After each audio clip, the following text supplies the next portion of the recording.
Hello friends, कहिए कैसे हैं आप। आज की स्टोरी उन लोगों के लिए जो कि दूसरों का हक छीन कर खाते हैं और बिल्कुल भी नहीं झिझकते हैं, बिल्कुल नहीं डरते हैं। बात बहुत पुराने जमाने की है। एक बार बंदरों का एक सरदार होता है, वो बहुत विशाल काय होता है, मीन्स कि बहुत बड़ा बंदर होता है जो बंदरों का सरदार होता है। तो नदी के किनारे वो एक छोटी सी अपनी बस्ती उन्होंने बसा रखी होती है। तो वहीं पर नदी के किनारे एक बहुत बड़ा पेड़ होता है, बहुत रसीले आमों का।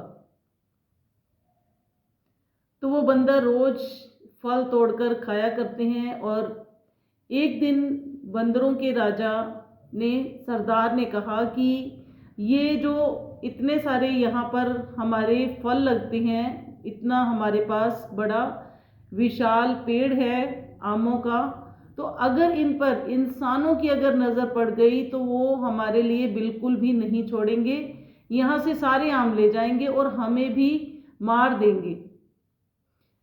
तो एक दिन बंदरों ने आकर बताया कि सरदार, हमारे बस्ती के पास इंसानों ने अपनी बस्ती बनाकर वहाँ पर पास में रहना शुरू कर दिया है, तो अब क्या करें।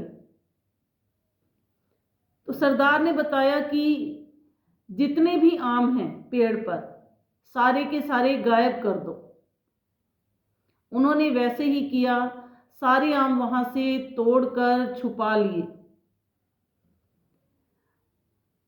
अचानक से एक आम पेड़ पर लटका हुआ रह गया जो कि उन्हें दिखाई नहीं दिया। लेकिन जब वो आम पूरी तरह से पक कर तैयार हो गया, वो नदी के अंदर गिर गया। जैसे ही वो नदी में गिरा, वो तैरता हुआ दूसरे किनारे पर पहुंच गया। वो आम जिसके हाथ लगा वो इंसानों के राजा थे। उन्होंने देखा और उन्हें पता नहीं चला कि ये क्या है, किस चीज का फल है। तो उन्होंने अपने मंत्री से पूछा कि ये क्या है। मंत्री ने बताया कि सरदार, ये बहुत मीठा फल होता है, इसे आम कहा जाता है। तो उन्होंने दरबार में ले जाकर कहा कि पहले इसे काट कर तुम खाओ, फिर मुझे देना। तो उन्होंने वैसे ही किया।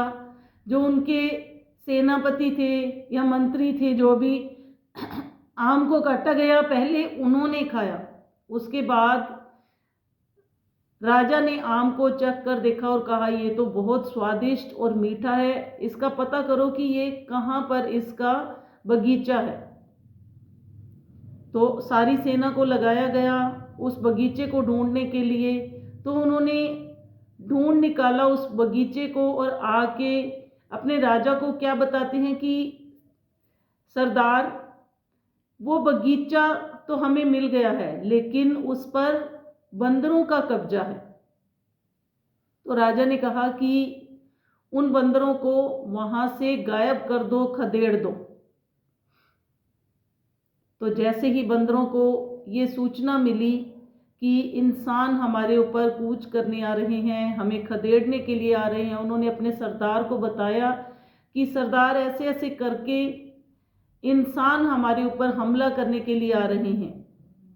तो बंदरों के राजा ने उन्हें बताया, कहा कि यहाँ से कुछ दूरी पर जो बांसों का एक बहुत बड़ा एक एरिया है, वहां पर जाकर हम रहना शुरू कर देते हैं, ये एरिया हम छोड़ देते हैं। तो उन्होंने जैसे ही वहां से निकलना धीरे धीरे शुरू किया, तो आगे नदी को क्रॉस करना उनके लिए मुश्किल था। तो वो विशाल काय जो बंदर था, वो नदी में बैठ गया और सभी बंदरों को कहा कि मेरे कंधे के ऊपर से होकर तुम गुजरना शुरू कर दो। मतलब कि मेरे कंधे का सहारा लो और तुम नदी को पार कर लो। वैसे ही सारे बंदरों ने शुरू कर दिया, एक एक करके नदी को पार करना। सभी बंदर आते और वो विशाल काय जो राजा था बंदर, उसके कंधे पर चढ़ते और नदी को पार कर लेते। लेकिन लास्ट में एक बंदर रह जाता है, उसे कोई ना कोई खुंदक होती है उस राजा से। जो बंदरों का राजा होता है। तो उसने एक तीखी सी लकड़ी ले ली, जैसे वो उसके कंधों के ऊपर बैठकर क्रॉस करने लगा तो उसने वो लकड़ी से उस पर वार किया।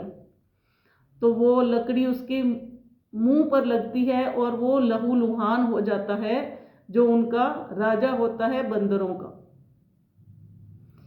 तो ये सारा कुछ इंसानों का राजा देख रहा होता है, तो इंसानों के राजा को उस पर दया आ जाती है और वो अपनी सेना को कहता है कि जल्दी से वैद्य को बुलाया जाए और इसका इलाज करवाया जाए। वैद्य आते हैं वहां पर, उसका इलाज करते हैं। जैसे ही वो सही होता है, कुछ बोलने की हालत में होता है, तो इंसानों के राजा ने उससे पूछा कि तूने ऐसा क्यों किया, तू पहले भी जा सकता था, तू उनके पीछे वहां पर क्यों रुका रहा और अपने आप को लहूलुहान भी कर लिया, जख्मी भी हुआ उनकी वजह से।